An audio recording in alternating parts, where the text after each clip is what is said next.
Ladies and gentlemen, welcome to the TKP podcast. I'm the side guy. We have a special guest with us today. Today, we sit down for an in-depth conversation and navigate through the trials and tribulations of life's most challenging moments. Our podcast is a tapestry of human resilience, a place where laughter and stories, or tears, today maybe, light up even the darkest of times. Ladies and gentlemen, we have a special guest. KB, welcome to the podcast. KB, trials and tribulations in the corporate life in America. Somebody that's starting their career off. Somebody that's wanting to move up. These folks that are executives, VPs, directors in these roles. Some people simply don't know how to get there. Some people retire as an entry role in corporate America.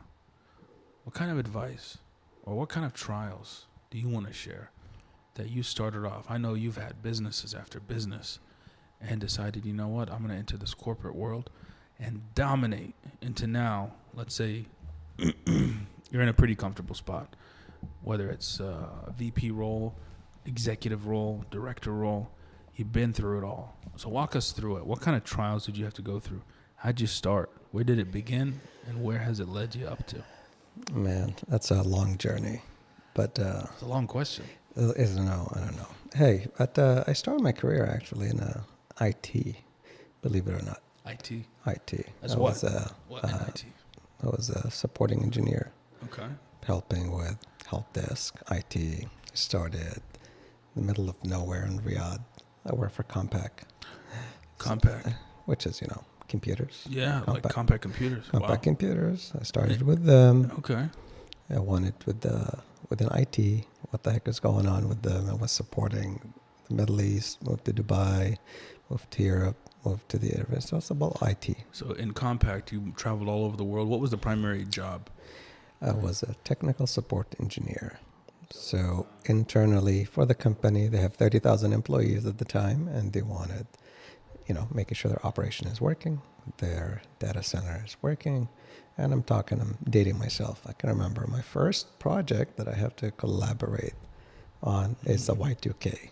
Oh, wow. We have to do hundreds and hundreds of patch updates to those to old ensure computers to ensure that breaks. Armageddon doesn't happen, which is all hoax. Apparently, nothing happened because half the company didn't have it. All that work, all those hours For spent, nothing. not a goddamn thing happened. Nothing happened. God damn it. Okay. Yeah. So we anticipated 50% of all the hardware will fail because we were able to do only 50%.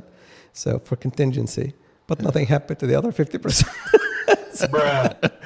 My gosh. Yeah. That's crazy. So companies were actually worried. So that wasn't a conspiracy. That was a reality for many companies. Yeah, in the year 2000, 1999, shit's going to hit the fan. Yep. It's contingency and how the business continuity, we have plans of what's going to happen as a redundancy. Nothing happened. So it wasn't big of a deal as we thought it is. Moved to the U.S. at the worst possible time, honestly. It was the big bust when the bubble burst and no jobs. I came here, worked for a company in the Silicon Valley. What year? Is it 2000? The first so crash. After the dot-com bubble. I came on the dot-com. Oh, I got a job here in Santa Clara, getting a job in the IT company. Okay. And 6 months in, I got laid off. And half the company got laid off, and there's nobody is hiring any IT engineers. And it's that era where the mass exit of all IT were being sent to India for support. Yeah. And there's no need to being where you're at. But again, how did you grow? It is a desire. Honestly, if you don't want to be where you want to be, it's not going to happen.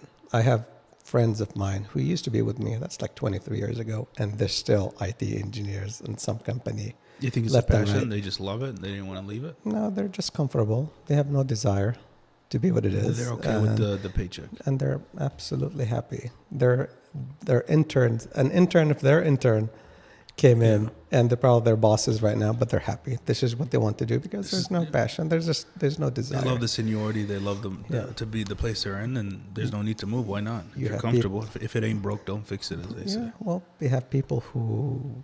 You have two types of people. People who actually want to be somewhere, but they have no talent. They're not going to get anywhere. They have people who have a desire to go somewhere, but they're not pursuing it. They're staying where you're at. And you have people with talent, and they want to pursue where they want to go, and you just push the envelope. You're going to take a lot of risk. And I actually did. And interestingly enough, talking about my journey, I spent at that time, at that bust, I just said, you know what, I'm going to just find another job just to pay the rent. I actually went to the car business. I was a car salesman. From an engineering degree to a car salesman. To a car salesman after mass exodus. And I went in all the way with car sales. You got to do what you got to do. I did a lot of car sales. I went up to opening BDC centers, what selling is cars BDC? online to business development centers. Business development centers for the car industry. So I switched my IT knowledge to somebody like a dinosaur to teach people like ancient technology how to sell a car online. When I pitched that to my first, GM, he said, "How can you sell a car on the internet? How are you going to send a car on the internet?" And this is way before car. And I was like, "Are you serious?" I'm like, okay, so I have to educate and build it. I went through the ranks. I spent 10 years of my career in the automotive business. Went in, and I grew to management. Went to finance. Become a sales manager. I become a GSM. All those companies. I actually went, and I was going to open my own dealership because I went to call it the MBA of the automotive business in McLean, Virginia. And I went in. I was sponsored, and went in. I finished a whole year how to own a car dealership, and I was about to be sponsored by Ford to open my own store. Oh my goodness! So there's a track. There's a path that you can do to actually do it. If you're one of the lucky ones who pushed your way to get in. If you kept going. I paid for myself to go to that school, and I was going to open a dealership. You know what? After 10 years, I'm done. I don't want to be in this business. So you got to the top, and you were like, I'm going to throw in the towel. Excellent money. It is beyond. And I said, you know what? I don't want to do this because it's stressful, a lot of jobs, and I want to go back to technology because that's where my passion was anyway. Yeah. You injected that passion in this job that ended up taking you really far, but at the same time, at the end of the day, it's what you really love, which is the technology. I took a 60% pay cut to left my job to go back to technology, to go back to a company, a startup, a mid-sized company in Larkspur, and that's where I started. Again, in the corporate world, very basic. You went from .com bubble to dealership for 10 years. We're now in 2010, 2011, and then you went back to the IT industry, corporate America, and you started over. Yep, and I switched careers. I didn't want to be in engineering. Actually, you know what? I like to solve problems, and I joined a company that deals with financial technology, and they deal with banks and financial institutions, and they build mobile software applications. And it was the era that everybody was building startups and building companies. Digital banking. I wanted to join that digital banking career early on. So I joined that company. 3 years on, they sold it to a bigger corporation. I joined that company, and I went up the ranks from being product to head of product. And then after that, 7 years? I said, that's enough. I want to go somewhere else. So not career change, but company change. Yep. So it's a progression. You were in that company that got swallowed, and you reached the cap, and you're like, you know what? I need to continue. Is it because you didn't see growth in the organization, or? There is growth. There is a lot of learnings, but in this industry, and that's the difference of, are you comfortable where you are? You got very comfortable. You know everybody. You know what's going on, but it's hard to grow. Your easiest one is to take risks. So if you want to grow, you need to take a lot of calculated risk.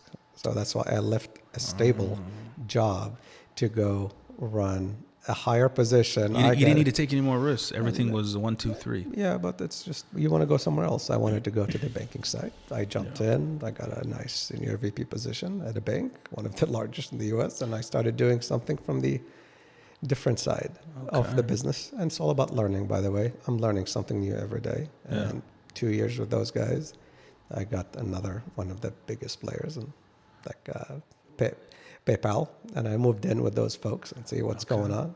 And I grew in. So 2 years at one bank, moved to another financial institution. Another 2 years. Big giant, right? I moved from them, and I had pretty good career with those guys. Yeah. And I said, I want to go a brand new, you know, digital bank startup, completely digital. Doesn't have a single one in New York. So what happened? I mean, you're going from big bank to super digital bank, like fully online, and it's 2 years. 2 years. If somebody, and I don't know if this is true, saw a resume showing somebody's bouncing every 2 years, is that a good thing? Is that a bad thing? That is, you need to sell the story.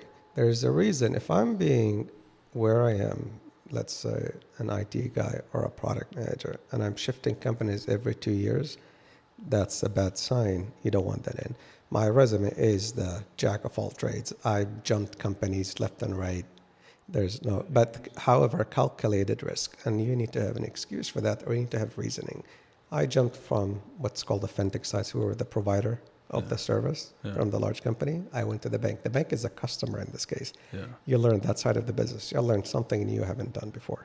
So it's how you sell it. And I moved wanted to learn all aspects of the business. You need to go to the other payment side, which is the other one. You're talking about the entire ecosystem. So I jumped in to learn the 360 of the financial domain, from the bank side to the processor to everything else around that, from the payments. And that give you that wealth of knowledge. If anybody say, here's what's going on, what's the role, I've done this, I have done that, I've been here. I understand it from both angles, so I can communicate with anybody, top to down. I can talk to the customer or to the merchant or to the bank. That is or amazing. to the customer. But you cannot do this. If I would have stayed at the same company the last 10 years, all I know is You're that limited one to thing. that one thing that they do in this financial whale of sea of the world. Yes, it's big, and people are happy. My friends are still there. So jumping roles every short period of time, let's say 18 months, it's not a bad thing if you're doing it to learn every single aspect of this specific career. If you did it in medicine, people are going to have questions. If you did it in any other career, people are going to say, okay, there's something wrong here. But if you say, I went from this institution to this financial institution to this financial institution, because not only did I master everything I needed to know, I need to actually live the actual job itself and master it elsewhere. That is a well-rounded individual in that specific career. You need to have that roundup. That takes years. That takes dedication, and it takes experience that you need in different institutions. Yeah. That's crazy. Calculated risk. Remember, calculated risk. Does it worth it or not? And not all the risks that I took worked out. Like when I worked with that digital bank. Are you talking about the startup? With the startup. It was a big company. With the startup, they actually went public. Yeah. And I went with those guys in New York 6 months into it. Well, guess what? Because the startup dynamics, they moved everybody to overseas. And they asked me, like, you want to go overseas? Like, hell no. Why would I go move my home base? Yeah. But so guess what? You lost your previous stock, your previous company. You took a risk. It didn't work out.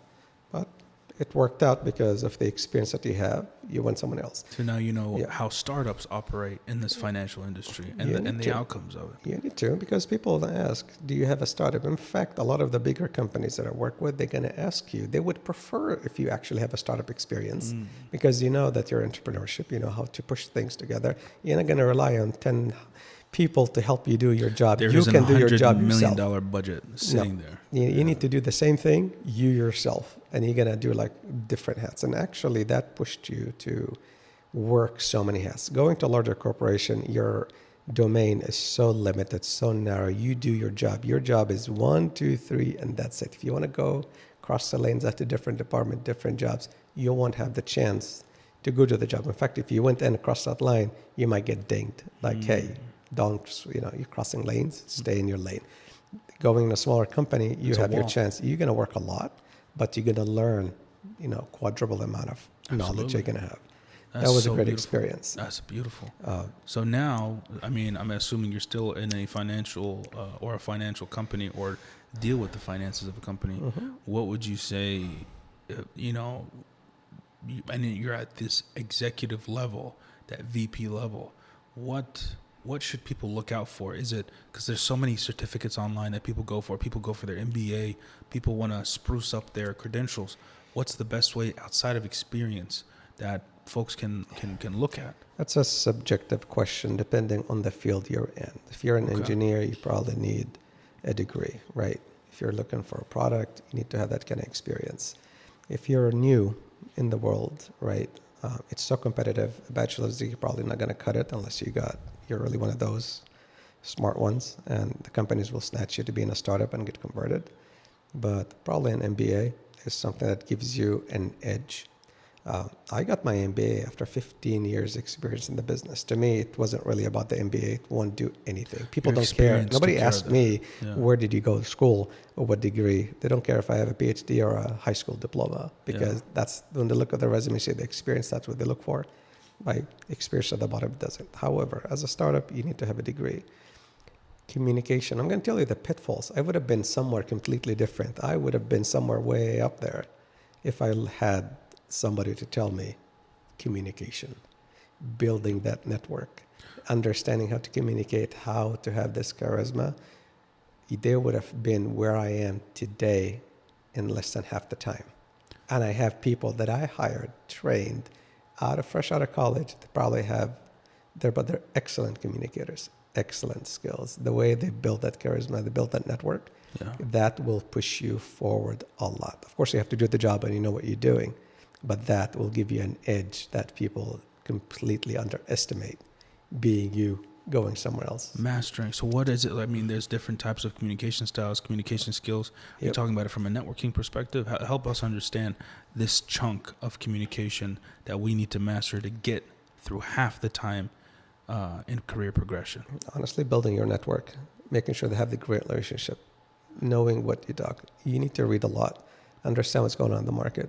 If you go to somebody up there from a VP level, what do you think about the role? What do you think about the economics? Why do you think the company stock's going to go up or down? That kind of communication. If you go to somebody junior, don't underestimate him, because that junior will be a senior at some point in a few years.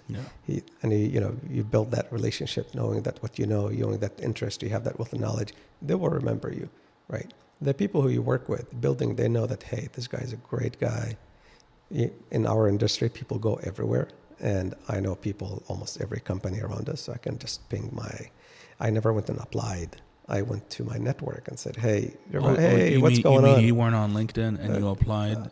You talk to people first. So honestly, you need to have an internal recommendation that will bypass this entire process most of the time. It will put you on top of the list because they get thousands of resumes of probably people more experienced than you. But knowing you, somebody will say, hey, I got you. I know this KB. Hey, work with him. He've done this in the past. It was really good. He's going to help us.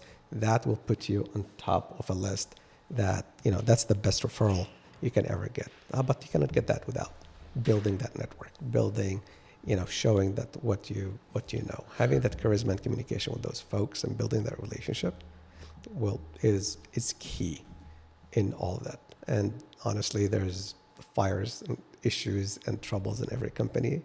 They have mastering this, how to communicate, how to pick your battles, how to build alliances a lot. We're Arabs, honestly, from Malaysia. It's all about we're all fighting like, heck no, you don't want to do what I want to do.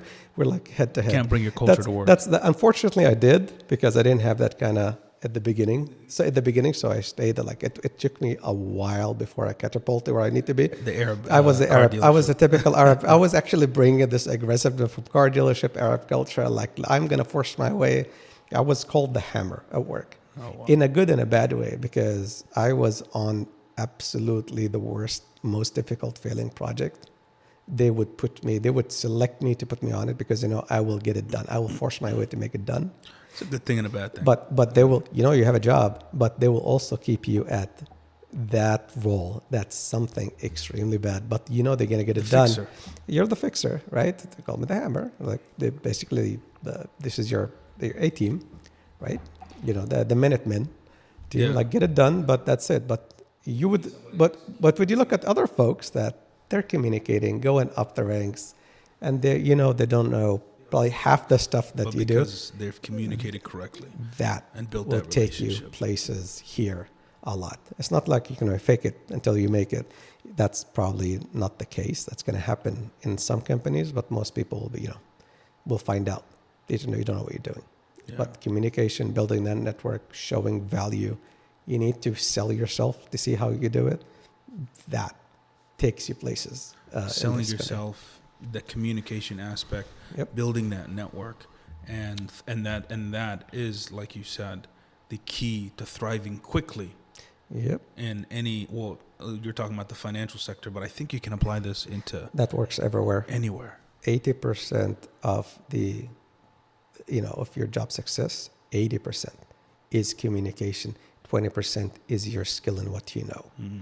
And I learned that the hard way. You learn a lot. You do a lot. You would actually, if you're like me at the beginning, you would be the one that will fix everything. You'll be the one. I work, 15-hour shifts consistently for years. My wife can attest to that. Hard labor. But you're still going to be where you're at until you get that breakthrough, communicate to somebody, and show yourself. So you need to work smart. I did work hard at the beginning, but learn how to communicate, how to sell yourself, how to show value, what you do. That was a struggle for me at the beginning, but once you master that, things move more smoothly. That is beautiful. So, hey, folks, you heard it here from the I don't want to say horse's mouth, the camel's mouth. In Arab, yeah, exactly. It's a camel's mouth. Yeah. The camel's mouth. KB, this is amazing information. Thank you for sharing your journey, your trials and tribulations that you went through. Communication is key. It's not what you know, it's who you know and how you worked on that communication skill to know those people, those networking skills. And anywhere, it's not just the finance industry. Anywhere you can take this and thrive and get to where you want to get to quickly and master that. So thank you, folks, thank you, KB, for sharing this. This is amazing. We want to hear episode 2, part 2 of the career progression. We'll talk about education, what to do, what not to do, what to study. There's a lot of that. Part 2. Absolutely. Love it. Thank you so much for joining. Thank you.